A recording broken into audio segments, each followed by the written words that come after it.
अस्सलाम वालेकुम एवरीवन, मैं हूं मोहम्मद तलहा। आप लोग देख रहे हैं Talha space academy. First year chemistry का टारगेट पेपर आज एक्सप्लेन करने वाले हैं आज की इस वीडियो के अंदर। और ये आखिरी टारगेट पेपर है जो मैं अब अपलोड कर रहा हूं। मैथ्स के भी हो गए, फिजिक्स के भी हो गए, केमिस्ट्री के भी हो गए, और अब इंशाल्लाह हम लोग तैयारी करेंगे एमसीक्यूज़ की। तो वन बाय वन जो है वो एमसीक्यूज़ की चैप्टर वाइज वीडियोज़ अपलोड होंगी, फॉलो करना ज़रूर। स्टार्ट करते हैं फ्रॉम चैप्टर नंबर 1। अच्छा, टॉपिक दिया है मैंने, टॉपिक को कवर करना है। जो न्यूमेरिकल्स हैं उनका नंबर नहीं दिया, उनका टॉपिक दिया है कि ये टॉपिक है, उसको आपने कवर करना है। ठीक है ना, ये थोड़ा सा ध्यान रखना। मैं अभी बताता रहूँगा दोबारा कि मैं क्या कहना चाह रहा हूँ।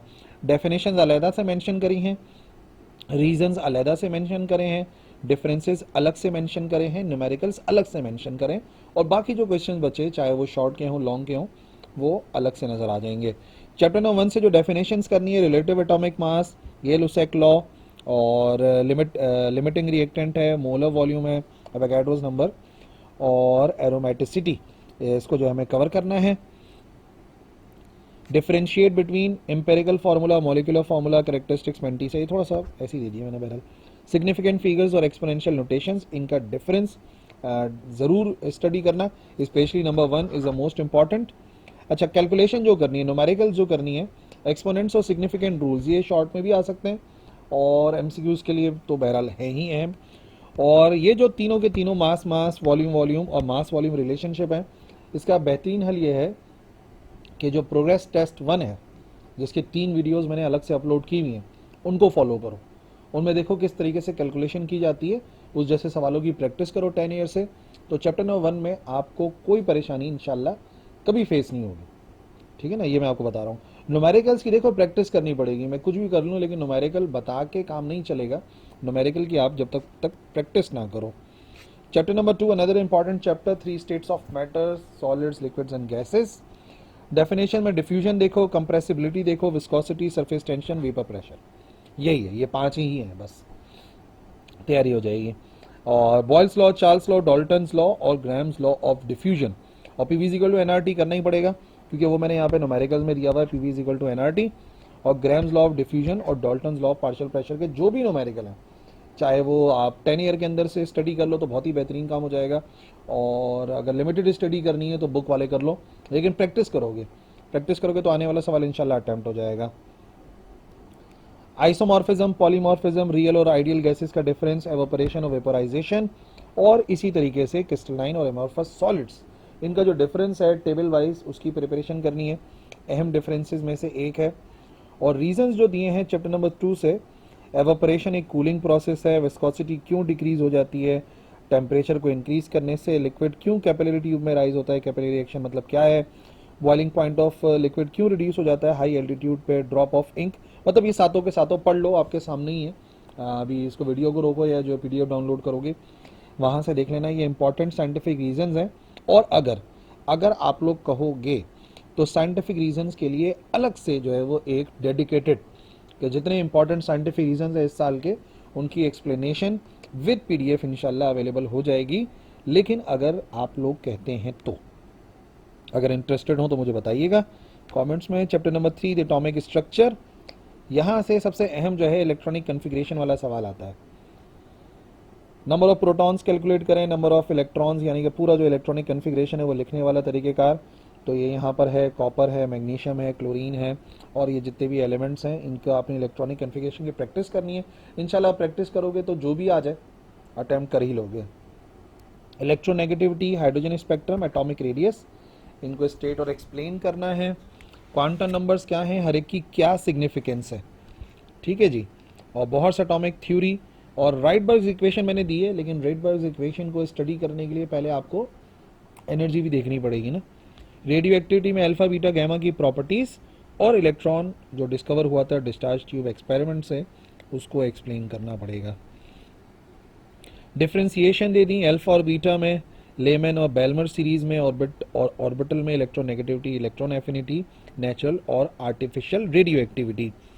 और 3 अहम साइंटिफिक रीजन हैं इस चैप्टर के, ठीक है। आईपी क्यों ज़्यादा होती है नाइट्रोजन की ऑक्सीजन के लिहाज से, ठीक है। और जो फर्स्ट आईपी की वैल्यू होती है वो क्यों जो है वो सेकंड आईपी की वैल्यू से कम होती है। और इसी तरीके से ये आ गया हमारे पास, क्यों सोडियम +1, मैग्नीशियम +2 और एल्यूमिनियम +3 आइसो इलेक्ट्रॉनिक आइंस हैं, ठीक है ना। तो ये देख लेना, क्लियर हो जाएगी बात। चैप्टर नंबर 3 एटॉमिक स्ट्रक्चर मुकम्मल हो जाएगा। चैप्टर नंबर 4 केमिकल बॉन्डिंग, एक बहुत ही अहम चैप्टर। डिफरेंशिएशन आयनिक कोवेलेंट की, सिग्मा और पाई की, वैलेंस बॉन्ड और molecular orbital theory, atomic orbitals, molecular orbitals और बॉन्ड, ये आखिरी वाला भी बहरहाल कर ही लेना, मॉलिक्यूलर ऑर्बिटल्स और anti bonding molecular orbitals. Question में जो हाइब्रिडाइजेशन है तीनों के अंदर, मीथेन में, इथेन में और इथाइन में, इन सबको देखना है। कोऑर्डिनेट कोवेलेंट बॉन्ड क्या है और कैसे फॉर्मेशन होती है दोनों की, ये आपने बतानी है। Shape of different molecules on the basis of hybrid orbital model या electron repulsion pair model, MCQs में पूछ सकते हैं, इससे रिलेटेड इसको दे सकते हैं सॉल्व करने के लिए। इंशाल्लाह इन सबको देख लो, चैप्टर नंबर 4 पूरा हो जाएगा। इसके साइंटिफिक रीजन में HF क्यों लोअर बॉइलिंग पॉइंट रखता है वाटर से, जबकि फ्लोरीन ज़्यादा इलेक्ट्रोनेगेटिव है, HCl क्यों पोलर है, ClCl क्यों नॉन पोलर है, वगैरह वगैरह, ये सब देख लो, आपके सामने लिखे हुए। और डेफिनेशन में इस चैप्टर से bond energy, dipole, electron pair repulsion model और आयनिक कैरेक्टर ऑफ कोवेलेंट, ये ज़्यादा बेहतर है जो अहम है। लेकिन बहरहाल जो लिखे हैं वो तैयारी करनी है। देखो कुछ चीज़ें टारगेट पेपर के अंदर एक्स्ट्रा लिखी जाती हैं क्योंकि कहीं ना कहीं वो एमसीक्यूज में काम में आ रही होती हैं। Chapter number 5 energetics of chemical reactions, intensive properties, extensive properties, system, state of system, ये तो बहुत ही आसान सी बातें बच्चे पढ़ते हैं। न्यूमेरिकल जो है वो फर्स्ट लॉ ऑफ थर्मोडायनेमिक्स के दिए हैं और हैसेस लॉ के दिए हैं, हीट ऑफ फॉर्मेशन कैलकुलेट करने वाले। अगर एप्लीकेशन वगैरह आ जाए हैसेस लॉ की तो एक अलग से सवाल है। मोस्ट इंपॉर्टेंट डेरिवेशन के अंदर ये वाली डेरिवेशन है, फर्स्ट लॉ ऑफ थर्मोडायनेमिक्स में वर्क P डेल्टा V के बराबर कैसे आ जाता है, और इंथैल्पी के बारे में थोड़ा सा स्टडी कर लेना है। और ये भी एक साइंटिफिक रीज़न हो सकता है कि क्यों डेल्टा H पॉजिटिव होता है एंडोधर्मिक के लिए और क्यों नेगेटिव होता है for exothermic reactions. Chapter number 6 chemical equilibrium, another important chapter, और स्पेशली इसके न्यूमेरिकल जो कि इक्विलिब्रियम कांस्टेंट के होते हैं और सॉल्युबिलिटी प्रोडक्ट के होते हैं, इनकी प्रैक्टिस करनी पड़ेगी। कॉमन आयन इफेक्ट, उसकी एप्लीकेशन, और जो दोनों सॉल्ट्स वगैरह बताए थे उनको स्टडी करना है। KC-Kp का क्या रिलेशनशिप है, छोटी सी डेरिवेशन। स्टेट और एक्सप्लेन करना है लॉ ऑफ मास एक्शन को, और स्टेट करना है ली शेटलियर प्रिंसिपल को और उसकी इंडस्ट्रियल एप्लीकेशन। चारों चेंजेस को किस तरीके से करते हैं, कोई रिएक्शन दिया जा सकता है, उसमें बताएंगे कि प्रेशर इंक्रीज करने से क्या होगा, टेम्परेचर डिक्रीज करने से क्या होगा। तो वो 10 ईयर देखो, इसके सवालों को, ये सवाल किस तरीके से पूछे जाते हैं 10 ईयर देखो, इंशाल्लाह बेहतरीन काम हो जाएगा। Chapter number 7 differentiate between the following, molarity, molality, oxidation reduction और हाइड्रेशन और हाइड्रोलिसिस। ये मैंने भी अपलोड एक साथ ही करे हुए, इनको देख लेना। ऑक्सीडेशन नंबर्स की डिटर्मिनेशन, 10 ईयर को उठा के जितने भी दिए हुए उन सब की प्रैक्टिस कर लो ऑक्सीडेशन नंबर्स की, बुक में देखो जो भी मिसालें हैं। और आयन इलेक्ट्रॉन मेथड से जो हम बैलेंस करते हैं केमिकल इक्वेशंस को, इसकी प्रैक्टिस चाहिए। बुक वाली एग्जांपल्स के थ्रू, पास पेपर्स के थ्रू बेहतरीन काम हो जाएगा। बाकी चीज़ें छोड़ दो तो मुझे मसला नहीं है, ये चीज़ें अहम है। इलेक्ट्रोड, पोटेंशियल, आरएनएस के जो मेन पोस्टुलेट्स हैं, न्यूट्रलाइजेशन क्या है, और न्यूमेरिकल्स जो HP और मोलैरिटी ऑफ सोल्यूशन के होते हैं फ्रॉम चैप्टर नंबर 7, इनकी प्रैक्टिस करनी है। और फाइनली आ जाएगा हमारे पास chapter number 8 chemical kinetics. Chemical kinetics के अंदर अहम डेफिनेशंस तो यही हैं, रेट एक्सप्रेशन है, रेट कांस्टेंट है, threshold energy of activation, order of reaction. अब 5 साइंटिफिक रीजन है, अहम साइंटिफिक रीजन है। एनर्जी ऑफ एक्टिवेशन क्यों डिक्रीज होती है टेम्परेचर को बढ़ाने से, मिल्क क्यों जो है वो गर्मियों में ज़्यादा जल्दी स्टोर हो जाता है एज़ कम्पेयर टू विंटर। तो ये सारी जो भी यहाँ पे है, रेट ऑफ रिएक्शन क्यों डबल हो जाता है 10 केल्विन के चेंज इन टेम्परेचर के बाद। फिर what is the rate of reaction, कौन से फैक्टर्स हैं जो इसको अफेक्ट करते हैं, और डिफरेंशिएशन के अंदर ये 4 डिफरेंसेस हैं जो चैप्टर नंबर 8 केमिकल काइनेटिक्स से आपने कवर करने हैं। ठीक है भाई। तो देखो ये जो टारगेट पेपर्स होते हैं, वैसे तो फिर भी अंदाज़ा हो गया होगा, मैं बार बार ये बातें बताता रहता हूँ। टारगेट पेपर्स आपको बताते हैं कि आप अपनी स्पेसिफिक स्टडी किस तरीके से कर सकते हो।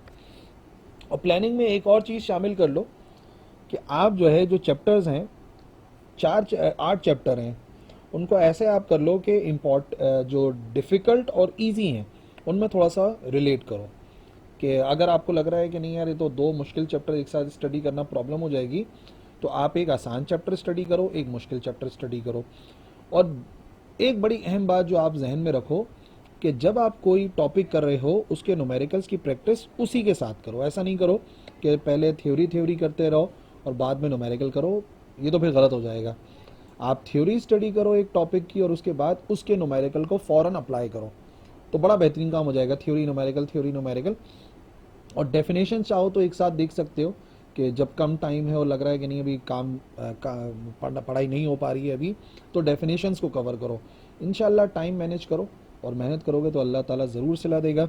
That's all. हाँ, एक बड़ी अहम बात यह है कि अगर चाहते हो साइंटिफिक रीज़न जितने मेंशन करे हैं सारे में अपलोड करूँ, तो बिल्कुल जो कमेंट सेक्शन है ना उसको भर दो इस बात से। जब तक मुझे नहीं मिलेगा तो मैं मोटिवेट नहीं होऊंगा रीजंस की वीडियोस को अपलोड करने के लिए, क्योंकि अभी मेरा मेन मकसद होगा एमसीक्यूज़ की वीडियोस को अपलोड करना।